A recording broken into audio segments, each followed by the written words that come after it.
আপনার বাড়ি আমাকে শুধু খাওয়াবেন, আমি কোনো অর্থ চাইনি, কিন্তু আমাকে একটা কাজ দিতে হবে। কি কাজ?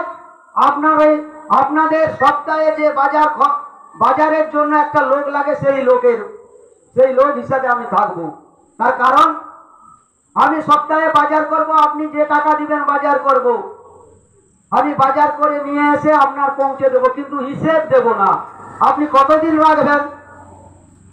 আপনি কতদিন রাখবেন? 2 দিন, 4 দিন, 2 মাস, 4 মাস রাখার পর বলবেন তুমি বিদায় হও ভাই। তার কারণ এটাও গণতান্ত্রিক, এটাও একটা সংসার। আপনার পরিবারে 4 জন যেমন পরিবারের মেম্বার আছে, যেমন সংসার, তেমনি এটা দেশ। বহুত 140 কোটি মানুষের দেশ, এটাও একটা সংসার। তার নেতা নরেন্দ্র মোদী, দেশের সম্মানীয় প্রধানমন্ত্রী, বারবার বলছেন আপনারা হিসাব দিন, টাকা নিন। কেন নিচ্ছেন না? কেন হিসাব দিচ্ছেন না? ডাল মে কুছ কালা হ্যায় না, তাই তো হিসাব দিতে পারছেন না।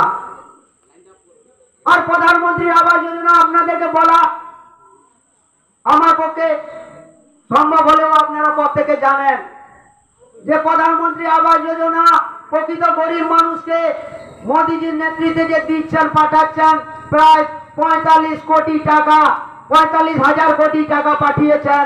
আপনারা বলুন তো, এই 149 এবং 50 নম্বর বুথে প্রধানমন্ত্রী আবাস যোজনা প্রকৃত গরিব মানুষ কি পেয়েছেন? আমি মনে করি কেউ পায়নি। পেয়েছেন তৃণমূলের নেতা, তৃণমূলের নেতার আত্মীয়, বন্ধু বান্ধব।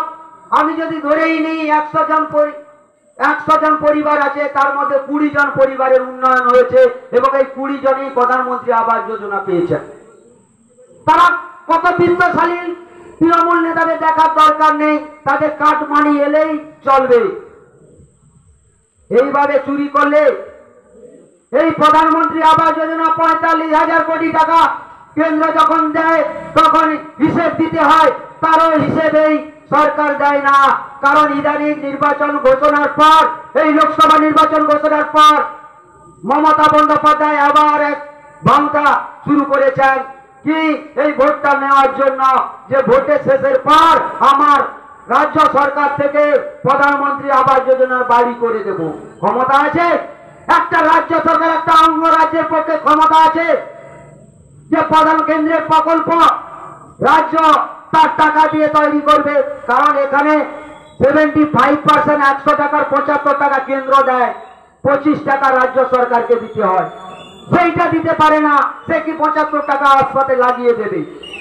কারণ এখানেও এক ভাঁওতা খেলা করছে, যে ভাঁওতা এই ভাঁওতামি করে ইদানিং আমরা দেখতে পাচ্ছি যে প্রত্যেক বুথে বুথে তৃণমূলের নেতারা কম্পিউটার একটা কপি বের করে রামের বাড়ি যাচ্ছে, রামের বাড়িতে গিয়ে বলছে দাদা এবারে ভোটটা দাও, তোমার বাড়ি চলে এসছে, ভোটের পরেই তোমার বাড়িটা 1 নম্বরে প্রথমে হবে। রামের পর যদুর বাড়িতে গিয়েছে, যদুর বাড়িতে গিয়ে বলছে দাদা আপনার বাড়িটা চলে এসছে, এই ভোটটা শেষ হলে আপনার বাড়িটা প্রথমে হবে। মধুর বাড়িতে গিয়েছে, এই একই কথা, প্রথমে হবে। পর পর যত বাড়ি যাচ্ছে প্রত্যেক বাড়িতে গিয়ে বলছে প্রথমে হবে, প্রথমে হবে। আমি তৃণমূলে সেই সব নেতাদের বলতে চাই, যদি রামের, শ্যামের, যদু, মধু সবাই বাড়ি প্রথমে হয়, শেষে কার হবে? আমি এই সভা আসার আগে বিত্তময় বাজার চলছে, বাজারে ওখানে সভা ছিল, সবার শেষে একজন এসে আমাকে, গরিব মানুষ এসে বলছে দাদা তৃণমূলের নেতারা আবার এক ঢপ শুরু করেছে, যে অন্যান্য নির্বাচনে করে এবারেও শুরু করে দিয়েছে একটা কম্পিউটার কপি নিয়ে। আমার দুয়ারে এসেছিল, এসে বলছে দাদা তোমার বাড়িটা এই নির্বাচনের পর প্রথমে হবে। আমি বললাম আপনি কি বলছেন? বলছে হ্যাঁ আমি বলেছি, এটাও একটা ঢপ। কারণ এই কথাটা বলার কারণ সাধারণ মানুষও বুঝতে পেরে গেছে এই তৃণমূলের এই ঢপের কথা। আর তাকে আমি বললাম যে তাহলে ভোটটা কাকে দিবেন? আর ঢপ টপ নয়, কারণ ওইসব নেতাদের কাছ থেকে আমরা শিক্ষা নিয়ে নিয়েছি যে ওই ঢপ দেখিয়ে আর এবারে পারবে না, এবারে আমরা বড় ফুল অর্থাৎ পদ্ম ফুলে ভোট দেব। ভাবুন সাধারণ মানুষ পর্যন্ত বুঝতে পেরে গেছে এই তৃণমূল কংগ্রেসের যে এই দুরাচারী, এই মিথ্যাবাদী, এই ঢপের রাজনীতি, এটাও সাধারণ মানুষ বুঝতে পেরে গেছে। তাই তো এত ভয়, তাই তো হুমকি, তাই তো রাজধানী, তাই তো ছাপ্পা দিয়ে নির্বাচনে ছলে ফলে কৌশলে আমাকে জিততে হবে। ওখানে কিসের এত মধু আছে? মানুষকে খুন করে ওখানে যেতে হবে, কারণ ওখানে মধু আছে। ওই মধুটা না হলে আমি 5 বছর কুটে খেতে পারবো না।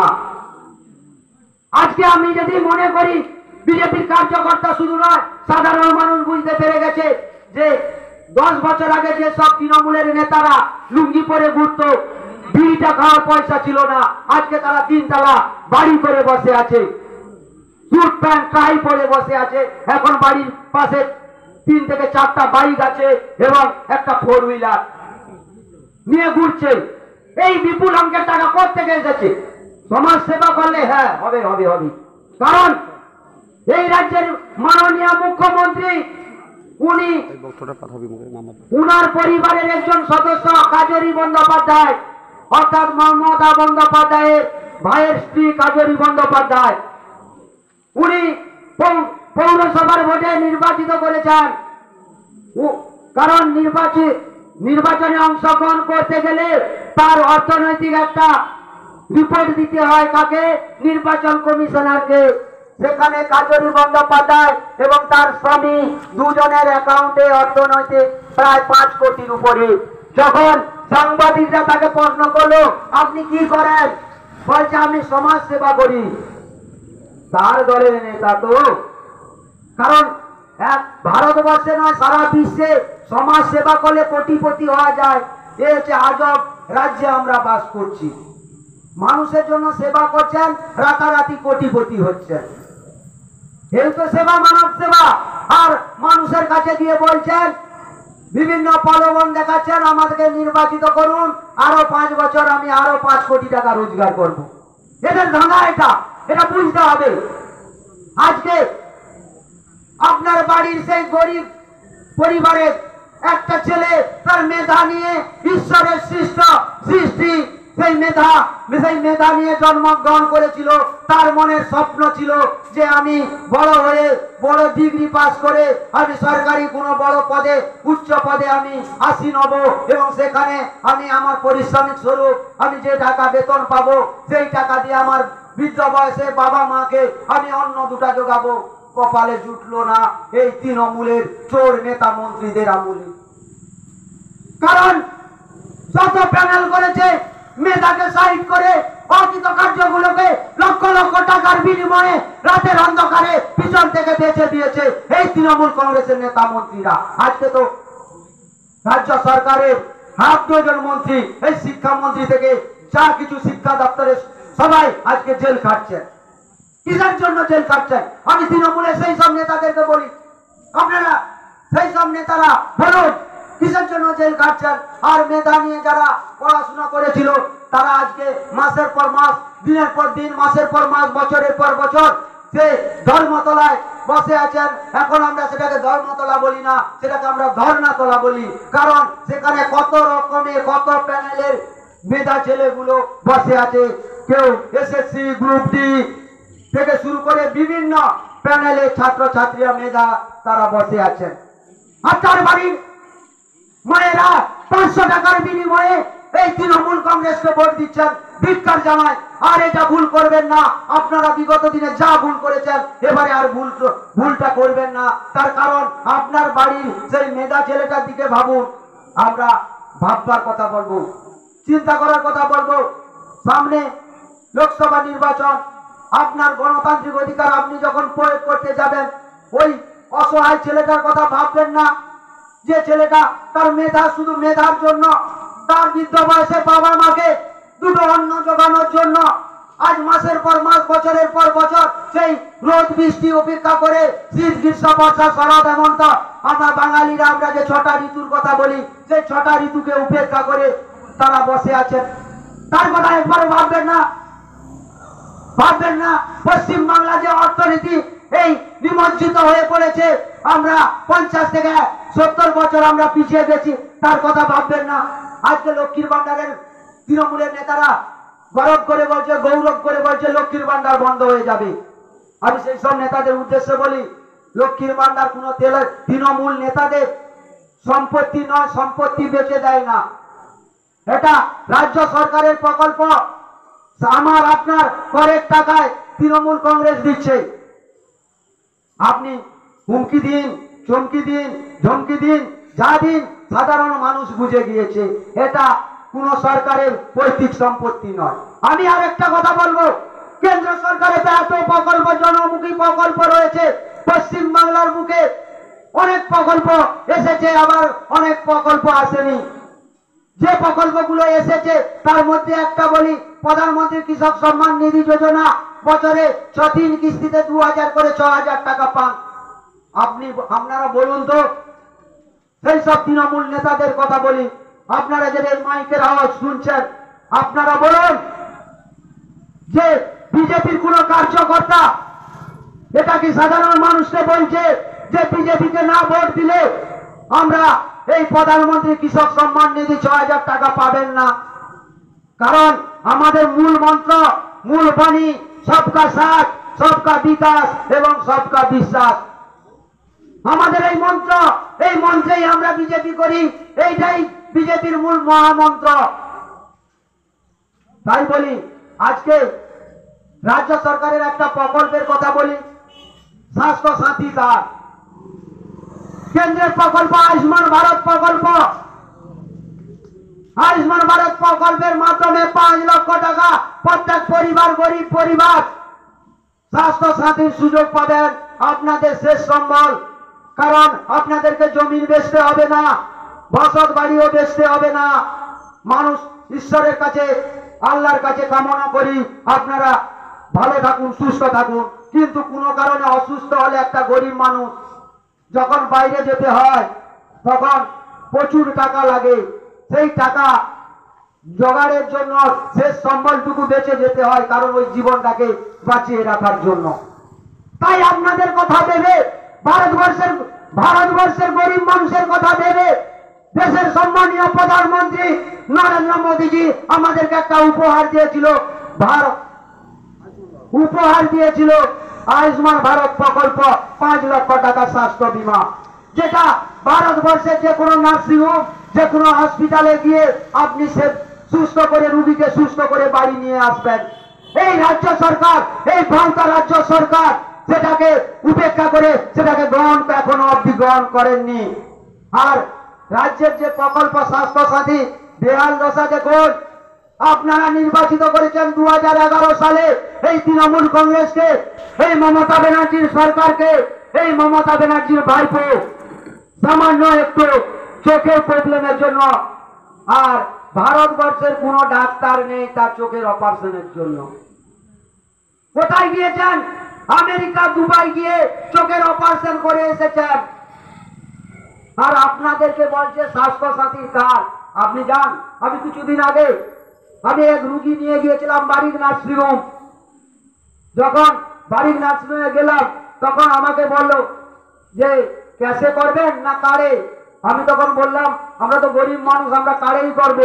বলছে তাহলে চলে যান, এখানে হবে না, কারণ আমার অনেক টাকা বাকি। আমি এখন বাদ দিয়ে দিয়েছি, চলে যান। ম্যাক্সিমাম ওয়েস্ট বেঙ্গলের নার্সিংহোমকে যান, হসপিটালকে যান, আর স্বাস্থ্য সাথীর কার্ডে কোনো ভ্যালিড নেই। তাহলে বেটা ভাববেন না যেই দেশের প্রধানমন্ত্রী আপনাদের পরিবারের কথা ভেবে 5 লক্ষ টাকার স্বাস্থ্য বীমা প্রদান করেছেন, যে গরিব মানুষের কথা ভেবে সেটা গ্রহণ করবেন না? সেটা যদি গ্রহণ করতে হয় পশ্চিমবাংলায় বিজেপিকে আসতেই হবে। তাই তো বলি ডবল ইঞ্জিন সরকার আনুন। উন্নয়ন কাকে বলে দেখবেন? কিছুক্ষণ আগে আমার পূর্ববর্তী বক্তা বলেছিলেন যে পশ্চিমবাংলাকে গুজরাট হতে দেবেন না, কারণ গুজরাট অনেক উন্নত, সারা ভারতবর্ষের মধ্যে প্রথম স্থানে আছে গুজরাট। যেখানে শিল্প থেকে, কলকারখানা থেকে, আপনি কেউ যদি গুজরাটে থাকেন, কোনো ভাই গুজরাটে থাকেন, তাকে গিয়ে জিজ্ঞেস করবেন গুজরাটের আর্থিক অবস্থা কি, সেখানকার মানুষের আর্থিক অবস্থা কি, সে প্রথমেই বলে দিবে। সে কারণ সে বিজেপি সমর্থিত নয়, সে তৃণমূলে সমর্থিত হতে পারে, তাকে গিয়ে বলবেন, সে সব ডিটেলস বলে দেবে যে গুজরাটের প্রকৃত পরিবেশ, তাদের আর্থিক সবকিছু কেমন। তাই তো মমতা ব্যানার্জির এত ভয়, তাই তো আয়ুষ্মান ভারত প্রকল্প গ্রহণ করেননি। যদি আয়ুষ্মান ভারত প্রকল্প গ্রহণ করেন তাহলে কি হবে না, পশ্চিমবাংলায় মোদি মোদি, আরে দিদি পশ্চিমবাংলায় সাধারণ মানুষ অলরেডি মোদি ভক্ত হয়ে গিয়েছে। আপনাকে ভাবতে হবে না, আপনাকে ভাবতে হবে না, কারণ পশ্চিমবাংলার মানুষ আপনাদের নেতাদের টোকে টোকে শিখে গেছে যে পুরোটাই ভাঁওতা, শুধু রাজনীতি করার জন্য এরা হিন্দু মুসলিম খ্রিস্টান বৌদ্ধ জৈন শিখ করছে আর মানুষকে বিভ্রান্তি করছে। মানুষ বুঝে গেছে, মুসলিম ভাইয়েরাও বুঝে গেছে, আর হিন্দু ভাইদের কথা বাদ দিন, সবাই খ্রিস্টান বৌদ্ধ জৈন সবাই বুঝে গেছে যে শুধু রাজনীতির জন্য এরা আমাদেরকে এইভাবে ব্যবহার করছে। তাই তো বলছি, আগামী 25শে মে আপনার গণতান্ত্রিক অধিকার যখন প্রয়োগ করতে যাবেন, আপনি এইসব পরিবেশ, পশ্চিমবাংলাতে এইসব চিত্র চলছে যে দুর্নীতি থেকে স্বজন পোষণ নীতি থেকে কাটমানি থেকে শুরু করে ছাপ্পা থেকে শুরু করে গণতন্ত্র হরণকারী এই সরকারকে একটিও ভোট দেবেন না। আপনার ভালো লাগে সিপিএম কে দিন, কংগ্রেসকে দিন, কি বিজেপিকে দিন, কিন্তু তৃণমূলকে একটাও ভোট দেবেন না। তৃণমূলকে ভোট দিলে আবার বড় চোরের আশ্রয় হবে, আবার নতুন নতুন চোর আগমন হবে। তাই তো বলছি, আপনাদের অর্থনীতি কিছু উন্নতি হবে না। তাই আমি অনুরোধ করব 149 এবং 50 নম্বর বুথের সমস্ত গণতন্ত্র প্রিয় মানুষকে করজোরে অনুরোধ করব, এখন সময় এসেছে, আপনারা ভাবুন, আপনারা ভেবে আগামী 25শে মে যে আপনাদের গণতান্ত্রিক উৎসব, সেই গণতান্ত্রিক উৎসবে সামিল হবেন, হয়ে একটা নতুন সরকারের আগমন করবেন, একটা দেশের শক্তিশালী সরকার গঠন করবেন। আমরা আশা করব নরেন্দ্র মোদীজির হাত শক্ত করে এখানকার যিনি প্রার্থী, এই ঘাটাল লোকসভা কেন্দ্রের প্রার্থী ডক্টর হিরণময় চট্টোপাধ্যায়কে 3 নম্বর বুতাম টিপে পদ্ম ফুল চিহ্নে ভোট দিয়ে বিপুল ভোটে জয়যুক্ত করবেন, এই আশা আকাঙ্ক্ষা এবং ভালোবাসা জানিয়ে সবাইকে আবার পুনরায় গৈরিক অভিনন্দন জানিয়ে আমি আমার বক্তব্য শেষ করছি। বন্দে মাতরম, ভারত মাতার জয় হোক।